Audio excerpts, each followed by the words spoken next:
warahmatullahi wabarakatuh. Kembali lagi di acara Ngebras episode ketiga. Bersama saya Bintang Tusyahada Ataullah, santri dari Syifa Fitri Yaspida Sukabumi, sekaligus siswi SMA Plus Yaspida Sukabumi. Alhamdulillah nih, kali ini kita kedatangan seorang bintang tamu spesial. Dia ini seorang guru dan sekaligus penggerak bisnis di Yaspida. Ini dia Bapak Agus Budiman. Oke Bapak, halo. Apa kabar Pak? Hai, halo. Alhamdulillah kabar baik ya. Alhamdulillah, semoga Bapak sehat selalu ya Bapak. Amin. Sahabat Ngebras ini pada kepo nih Pak. Bapak ini di Yaspida itu sebagai apa sih Pak? Oke, kalau saya sih di Yaspida sebagai pertama memang guru ya. Guru. Atau tepatnya saya sekarang menjadi wakil kepala SMA. Oh, guru. Bidang selain itu juga memang seperti tadi disebutkan kalau saya memang mempertanggungjawabkan untuk bisnis ya. Mempertanggungjawabkan Yaspida. bisnis keseluruhan yang ada di lembaga Yaspida ini. Seperti itu. Apa aja sih Pak yang Bapak kelola di sini tuh? Saat ini, Iya, yang pertama kalau sisi pendidikannya yang tadi SMA Plus, ya. Yaspida. Yang kedua kalau untuk bisnis pertama itu pengelolaan Darushifa Laundry ya. Oh, laundry ya. Yang berdiri sudah hampir 6 tahun sejak saat ini ya. Kita kelola laundry dari mulai layanan SMP sampai tingkat SMA, bahkan masyarakat Civitas Academy. Yaspida juga seperti itu. Yang kedua juga hari ini saya alhamdulillah dipercaya juga untuk mengembangkan distribusi produk buatan santri Yaspida Lapida. yang kita kenal ini. Lapida ini.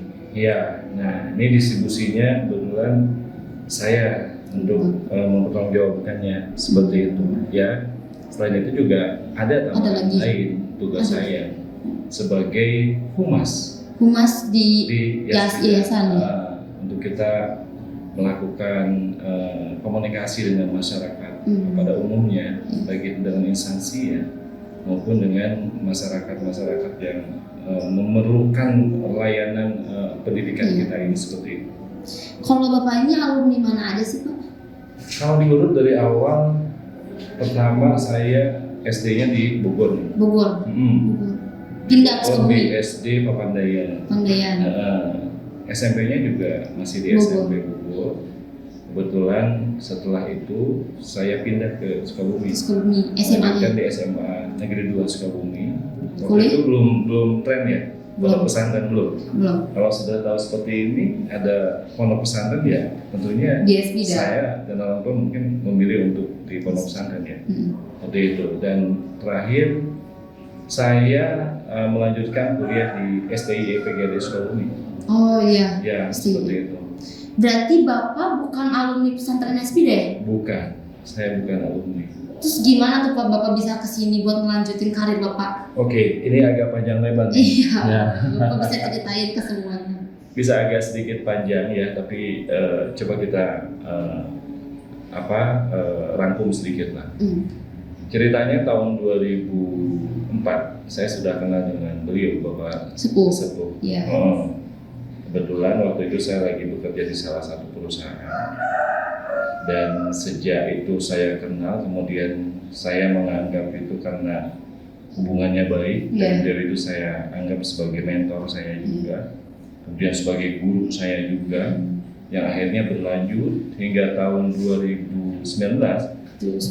Waktu itu bukan 2019 maaf, 2009 kebetulan saya menyekolah 16, saya ambil pensiun dini karena kebetulan waktu itu perusahaan saya diakuisisi oleh Swedia. Nah, sehubungan saya itu punya mentor yaitu Bapak Sesepuh. Saya mencoba silaturahmi dan berbicara tentang karir. Yang waktu itu saya rencananya mau pindah ke salah satu perusahaan berikutnya gitu lah. Tapi Bapak Sesepuh bilang, Yaspida sudah besar sekarang dan Pak Agus boleh bergabung dengan kami di sini. Dari situ mulai Bapak. Saya berpikir dan kenapa tidak? Ya, akhirnya saya masuk dan alhamdulillah. Ya inilah kalau teman-teman saya bilang hijrah ya, dikatakan. Jadi Allah melangkahkan kaki saya ke Yaspida ini. Saya lebih banyak bersyukur lah tentunya ya. Jadi lebih ke ibadah-ibadahnya juga lebih Lebih bisa dibantu. ngikutin dengan santri ya. Alhamdulillah seperti itulah. Tapi kenapa saya ada di Yaspida. Oke. Dengar-dengar Bapak ada kan selain dari laundry mengelola yang lain gitu. Selain dari laundry, selain dari menjadi kesiswaan, Bapak mengelola apa lagi sih? Oke, yang tadi saya bilang saya mengelola distribusi. Ya, distribusi. Terus Distribusi Lapida. Kalau Lapida ini kan dari pabrik atau boleh dikatakan prinsipal yang saat ini di bawah naungan PT Darushifa Hikmah Tirta, itu memang harus ada yang menopang, di mana harus ada distribusi departemennya, divisi distribusinya. Dari yang Bintang lihat nih, dari semua yang Bintang lihat bisnis-bisnis itu ada pusatnya nggak sih Pak? Oke, itu tentunya ada. Ada. Jadi begini, lembaga kita ini, Yaspida ini, tentunya kan butuh penopang peningkatan perekonomian. Jadi karena ini dianggap sangat-sangat penting, contoh untuk mensubsidi, ya kan? Bagaimana caranya supaya santri itu tidak merasa mahal orang tua itu. Jadi kita ada yang namanya Darushifa Business Center. Darushifa Business Center. Kita bentuk Darushifa Business Center. Ya, nah kebetulan saya sebagai head of Darushifa Business Center-nya di situ saya pegang, dan ini memiliki beberapa unit usaha.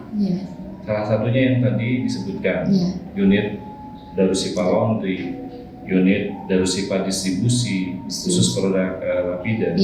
Kemudian ada juga membawahi unit untuk perikanan, kemudian pertanian, ya salah satunya aquaponik.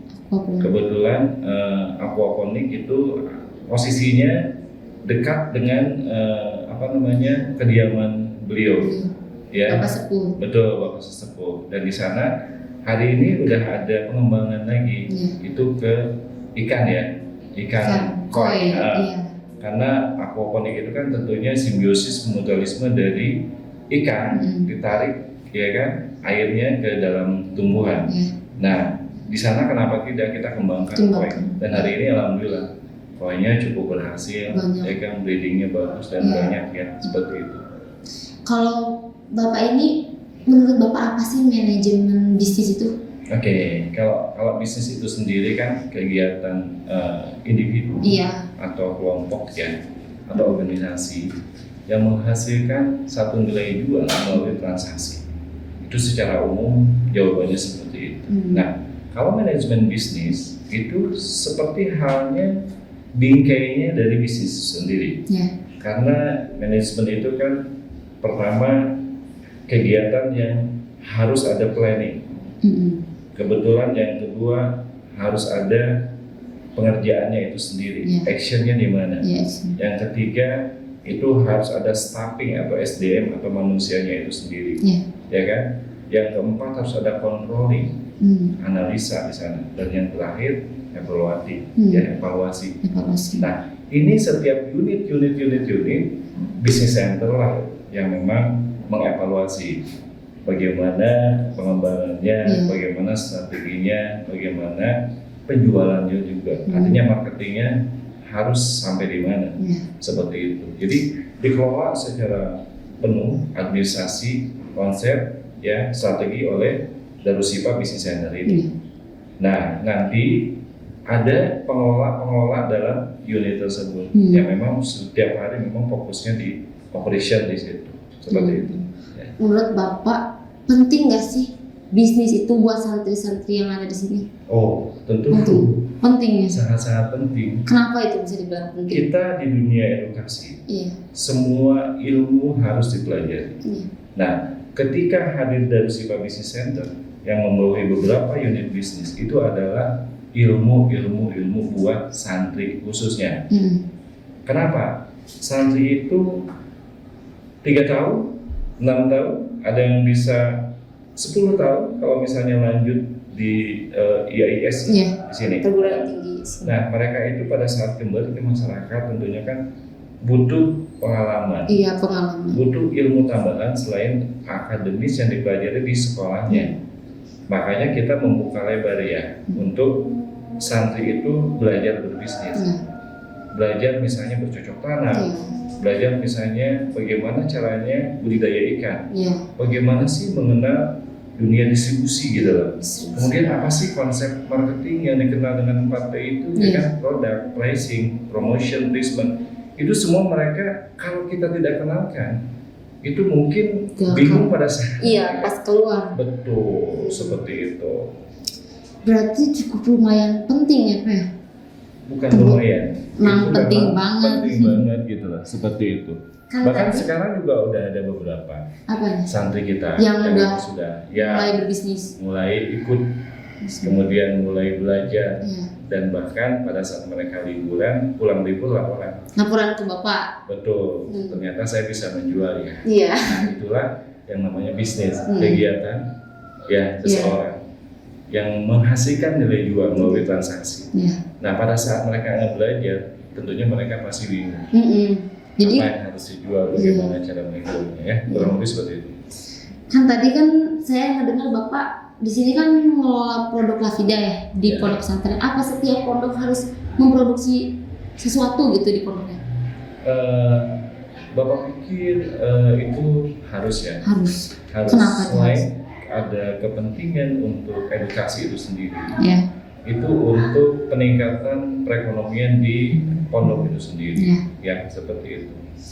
Dari yang saya lihat Bapak kan udah kayak tinggi banget gitu ya membangun usaha-usaha itu. Itu gimana sih Pak tips-tipsnya Oh membangun usaha gitu? ya, pasti kalau namanya sesuatu sudah dari kitanya excited, Iya, excitednya Pak. kitanya experience-nya di situ, atau bolehlah dikatakan passion ya, gairahnya Iya. di situ. Artinya kompetensi atau bidangnya di situ. Iya. Itu udah seperti makanan sehari-hari ya. Seperti itu. Jadi kita udah ya pertama memang tipnya ya harus punya minat. Kalau Iya. misalnya Sukanya dulu suka ya. dulu, setelah minat pasti yang kedua adalah niat. Ya kan? Iya. Tanpa minat hanya niat juga biasanya di sini agak senjang juga. Iya. Ya. Kemudian setelah itu baru fokus apa yang mau dilakukan, bisnisnya bidang apa. Seperti itu. Setelah itu baru yang namanya yang tadi ini untuk santri ya. Yang namanya yang tadi lahan-lahan, kegiatan-kegiatan itu kita arahkan, kita salurkan ke sana. Karena kan nanti gini, yang terpenting dalam bisnis itu bukan berarti rangkaian yang tadi juga. Setelah rangkaian tadi didapat, yang paling penting when-nya, kapannya, bukan how-nya, bukan bagaimananya, itu kurang penting. Kenapa? How-nya itu kan ada di punten, saat ini googling semua tahu. Ilmunya udah ada. Tapi yang mahal itu tadi itu. Kapan? Kapan kita memang minat ya? Kapan kita memang niat nggak? Dan yang paling penting lagi adalah kapan melakukannya. Dan kalau kita tidak berani melakukan sendiri dalam tahap belajar bisnis, boleh gandeng rekan atau yang disebut dengan partner bisnis. Ya.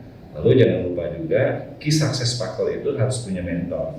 Ya, harus punya yang lebih experience yang membimbing kita terus sampai kita ke jalan sukses. Ya, kurang lebih seperti itu. Kalau pastikan di dalam bisnis pasti ada kayak pasang surutnya gitu kan, di atas, di bawah. Bisa nggak sih Bapak ceritain gitu pengalaman pasang surutnya Bapak gitu? Ini kalau Bapak lihat Bintang ini nanya terus soal bisnis, sepertinya suka bisnis juga atau pernah bisnis lumayan ya? Iya. Atau ada gen gitu orang tuanya bisnis gimana? Iya, bisnis juga kayak. Ya gitu deh pokoknya. Kelihatan. Iya, jadi apalagi Bintang juga ngeliat Bapak kan berbisnisnya lancar gitu. Nah, jadi excited ke Bintangnya juga. Ya. Jadi ya seperti itu. Pasang surut kalau ditanya ada nggak? Pasti ya. Ada. Pasti. Bahkan satu saat bisa saja sebutannya sporadis, tarik di atas, tiba-tiba udah ke bawah. Ya, contoh itu bisa karena kondisi eksternal, bisa karena kebijakan politis, ya, bisa karena contoh yang saat ini adalah pandemi. Pandemi. Bagaimana tidak pergerakan terganggu, distribusi terganggu, pasti ke bawah. Kan? Bahan baku yang biasanya ada dapat kita beli terganggu juga pasokannya, ya. Nah itu seperti itu. Yang paling penting kita harus tahu, yaitu dalam sisi evaluating dan mengevaluasi setiap pergerakan bisnis kita. Jadi setiap evaluasi kita setiap pergerakan faktornya apa? Kenapa kita jatuh? Iya. Kenapa kita turun penjualan? Kenapa pelanggan hanya membeli sekali, tidak repeat order ke kita, ya? Nah, hal itu yang kita harus tahu, dan ini adalah analytical thinking atau kekuatan analisa seorang manajer atau seorang pelaku bisnis harus masuk ke sana. Setelah itu baru pasti ada solusi, karena kita tahu kenapa terjadi sesuatu. Oh, ini karena misalnya kita direbut pasarnya oleh kompetitor. Apa yang harus kita lakukan untuk blocking kompetitor nanti? Kurang lebih begitu. Ya. Bapak ada gak sih Pak motivasi buat santri-santri di sana gitu yang bercita-cita untuk menjadi pembisnis? Motivasi gitu. Motivasinya satu ya. Kenapa? Motivasinya satu. Kalau kita ini kan hidup amanah ya. Iya.